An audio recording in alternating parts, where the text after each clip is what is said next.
Welcome to Borderless, the podcast, where we have unhinged conversations about issues related to the boy child. My name is Starkout. And I am Imisiolu Adenira. Welcome to you again. Today's podcast here is where we host unhinged conversation around the boy child. Our topic for today is not too young to care, creating safe mental health spaces for the boy child. If you listen to the last episode, we were talking about Men's Mental Health Awareness Month and the idea of wealth. We're saying that you cannot have an wholesome well-being without mental health. Now, if you've been following us in all of our previous episodes, you would realize that our main argument is that we need to create functional boy child. And we cannot create functional boys without creating safe mental health spaces for them. We also know that in order for us to have functional men, we have to start with the boy child. Also, like Imisi likes to say, the boy child experience is global. Yeah. As it concerns every boy child which you can find in any society, it is in that context that you definitely know that this is what fits into his own experience. So if you look at the boy child and you look at him, okay, how is he experiencing this and how has he been getting out of it? Is he just coping? Is he just surviving out of those issues that could be bothering his mind? You just want to, as a person, want to wonder, how has this boy gone through it? But one of the things which we do is to make us be aware around the fact that there is a need for a safe mental health space for that boy. There is a need for him to know that there's somebody that can listen to him. There's somebody that he can speak to. There is a way around how he's going to handle those issues of loneliness. And at this point in time, I just need a certain level of solitude. I don't want to talk to mommy. I don't want to talk to daddy. I don't want to talk to brother. I just want to be on my own. And at the same time, how does he even deal with those kind of stigmatization among his colleagues, with his friends? Because it might just be considered, okay, this certain boy is not fitting for this certain context because he's not exhibiting what we actually find comfortable within our own space. Issues like this, you might want to wonder, is the boy child just knowing to navigate at his own very tender initiative?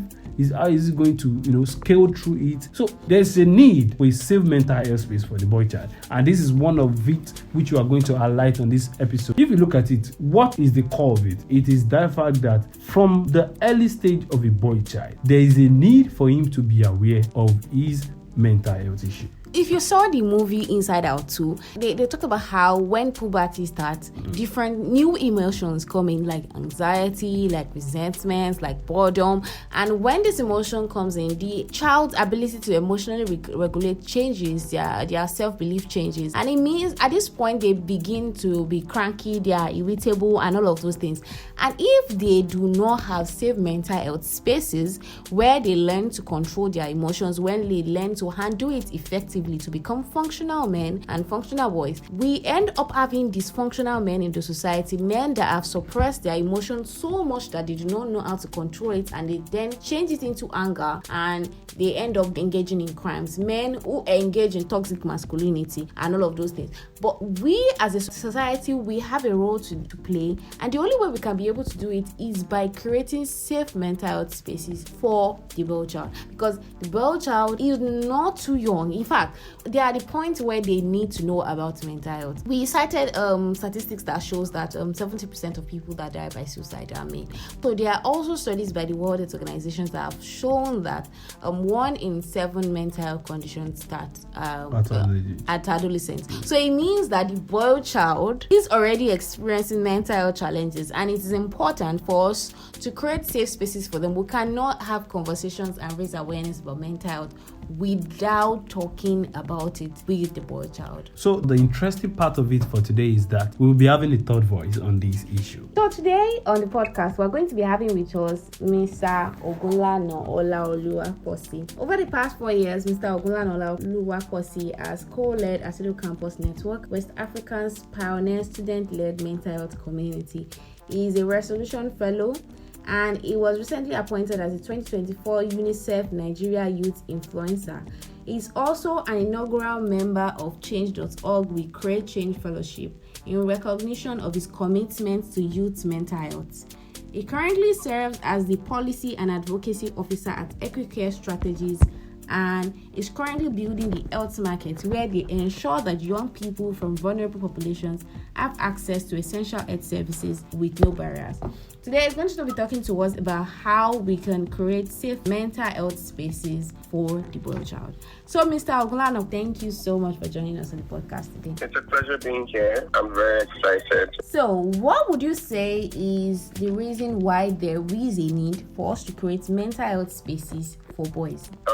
I'll first start with this. Boy children, the male child is first and foremost the child. We often put, especially when you go online, they often put the fact that the child is male above the fact that the child is a child. Because there's another thing I often tell people, that we often spend a good number of our adult years fixing the problems that we encountered as children. Because there's a reason why the childhood is a formative period of someone's life, and a lot of events that happen in childhood can shape what will the outcome of, or what happens to male children when they become adults. And that singular fact informs why we actually do need mental health spaces for the male child. Aside that, male children encounter experiences that might be unique to them. That's why they may need spaces dedicated to them. Peer pressure affects the male child in different ways. For female children, there are particular needs that are attributable to the female child. We often get raped in the hands of male or female guardians, which can also happen to the male child. There's the issue of, for example, beauty standards. There's the issue of self-image, which some of these things can also affect the male child. But in our society, there are other different things. We have violence, we have gang violence. Male children growing up in low-income families might be more at risk of engaging in gang violence. There's drug use, there are lots of things, and these are all mental health issues that might be unique to the male child, and that's why they need male-centered spaces. These are very important because we need functional men. A lot of people will describe me as woke, but the truth is, no matter how we advance as a species, there are certain things that will remain with us, basically. And one of the things is that men in certain ways are fundamentally different. They are socialized differently. They have different gender roles. And we need functional men in order to perform certain things or gender roles. In our society, where men might be more traditionally inclined, might be the primary caregivers, you don't want to raise a child that feels that they are socialized to be caregivers, but at the end they have a really warped sense of that because of what happened to them. Maybe because of how they were socialized. Or because of how they were, or because of what they are going through, they don't know how to handle particular stressors. One thing I've realized when talking to a lot of people, especially with older men, although this is more anecdotal than, let's say, evidence back, but from my experience is that oftentimes a lot of men, they grow up and they don't have positive coping strategies for what happens to them. They lose their jobs, they withdraw, they feel it defines them, so they feel like, oh, if they are no longer men because they don't have a job, or they can no longer provide, so it makes them less than a man. Then they spiral into depression, they don't know how to cope with it, society does not help with it, and that's what happens. But if you're able, like I said, events that happen in your childhood can define you into your adulthood. So if we have male mental health spaces for boys where they're able to learn about resilience, not just looking resilient, not just appearing resilient, but actually being able to go through a difficult process, show emotions if you need to, but be able to learn from that experience and positively re-equip yourself to be able to handle similar future experiences. Thank you very much, Mr. Ogunlano. I will try to ask you, and for most especially for boy child and their parents or their guardian listening to us, what would lead them to desire a safe mental health space? Okay, so you're basically asking parents or guardians what to look out for, including the boy child. Yeah. Okay, so things to look out for in a child for parents and guardians, basically. Yes. Okay, so I think one thing we need to listen is that there's a growing need for mental health spaces, especially those related to drug use, drug abuse. I think because there's a growing drug use epidemic in Nigeria, and Why do people use drugs? There's a conversation I've had with a lot of young people in outreaches and even in the university. They use drugs, especially the male students. They use drugs because they don't know how to cope with the pressures of life, because they didn't school because of peer pressure. And if we do not offer alternate ways of coping with life, like I said before, alternate positive coping mechanisms, like which are part of like mental health education, then we should not expect these children or these young people to wake up and just be like, oh, I'm perfect, I'm good to go, I can handle life, anything that throws at me. They will obviously fall prey to some of these negative habits that can have long-lasting impacts on their life. So drug use is one key area, one key aspect that we need to look out for as a community and as a family or parent when it comes to your child. It can often feel difficult on identifying when your child is might be dependent on substances. One thing I would say is look out for behavioral changes. Be your child's best friend. You cannot, and sometimes most people make this mistake in parenting. You're not a parent to necessarily like create a complete replica of yourself. Your child is a completely different person from you, the same person individual. So you must learn how to communicate with that child to actually identify those issues. Some other things might include when it comes to sexual abuse. Lots of children are being molested, whether by men or by women, and that's an issue that you would not realize, and it can have long-lasting impact on their approach to sex and sexuality. For example, their approach to gender-based violence, gender-based violence or whatsoever, how treating women, for example. That aside, you have lots of other instances, gang violence, like I've mentioned before. Those are aspects we need to think about. Negative peer pressure. Negative. There's also the fact that there's a lot of negative portrayal of masculinity in the media as violent, as unreasonable, as dominant, as aggressive, which not need be. Men come in all shapes and forms, and we need to communicate that being a functional man does not necessitate being aggressive or all those forms. And these are topics that would be important in male mental health spaces for the male child. So I think I've addressed some of that. All right, thank you very much. So on how we can create safe mental health spaces for boys. Okay, thank you. Thank you for that question, because I'm a big fan of community, and I think everyone agrees with me. When no matter, there's a saying in med school, the suffering is sweet because we're all suffering together. But not in this case. I was just like in the mood, because I think I've been serious for quite some time now. So how do we create safe mental health spaces for boys? The first question when it comes to communities, where are these boys? They are in the community, and all of us, we all have roles to play. Whether it's in the religious circles or it's in secular circles or it's in school, everywhere there are boys, there's an opportunity to create these spaces. Like some religious people will say, let me adopt it here. Where 2 or 3 boys are gathered, there's a potential to create a mental health space there. And I think that's why mental health education is important, because we're not just creating, we need to raise awareness about these issues first. As individuals and as a community, people need to be aware about this, because you can't just get people together and talk about these issues, basically.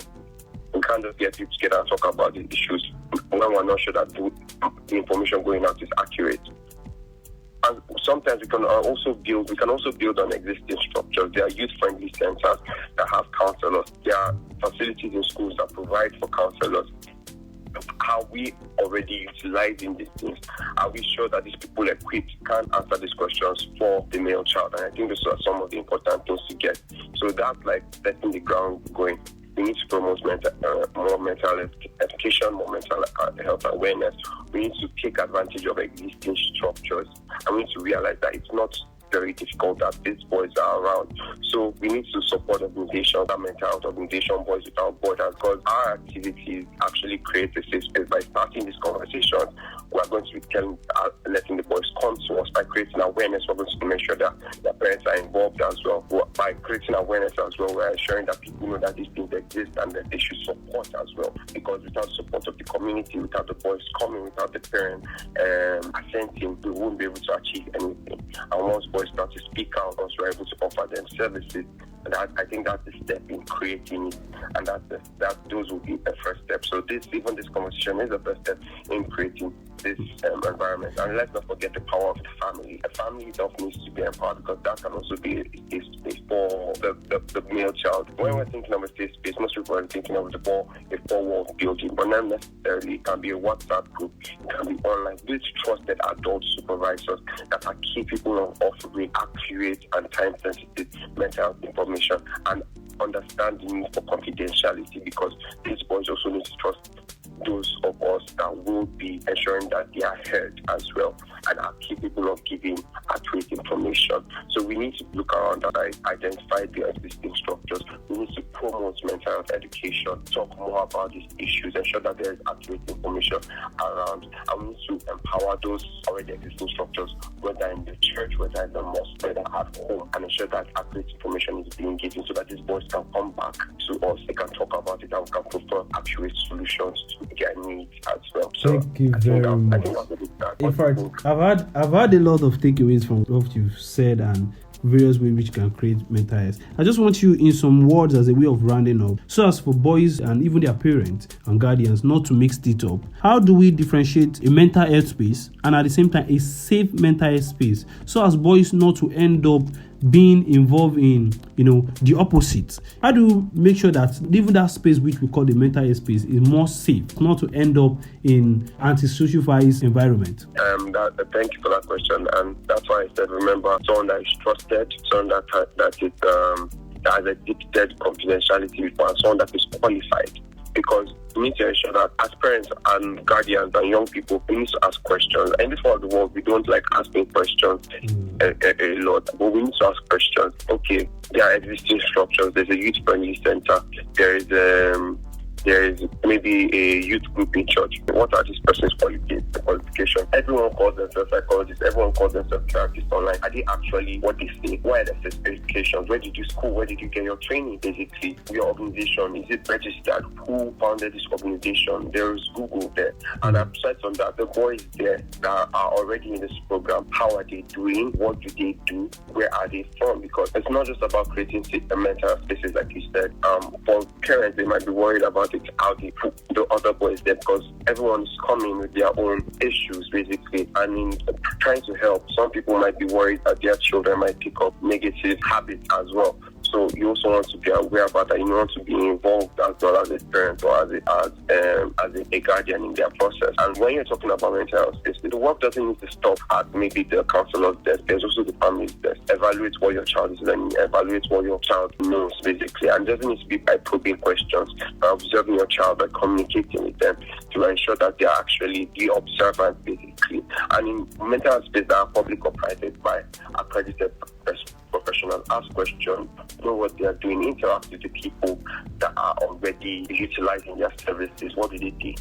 Ask testimonials, go online, type in their name. What have you heard about them? Basically, understand this, and don't be afraid of telling your child to leave a space if you feel like that space isn't healthy for the child. I think those are some of the Thank you very, very much. We really appreciate you coming on the podcast today. It has been an example experience. Well, that is very thoughtful and at the same time eye-opening, because when we look at it, functional man does not necessitate being aggressive, just like the narrative could have been in certain media spaces even around. And at the same time, I remember our guest telling us that the suffering is sweeter because we are suffering together. Does not necessarily mean that you all have to suffer, but you must have a space to belong to. As a boy child, you must at the same time have a space to speak out to. And one of the vital parts is the fact that it does not necessarily mean it has to have a wall space, have a corner space where you have to enter and cheer up and have to even open your mind. But this goes to family, this goes to online groups, even the list of a WhatsApp group. This even goes to where you go to watch football matches and even able to speak out. There are some times we will just see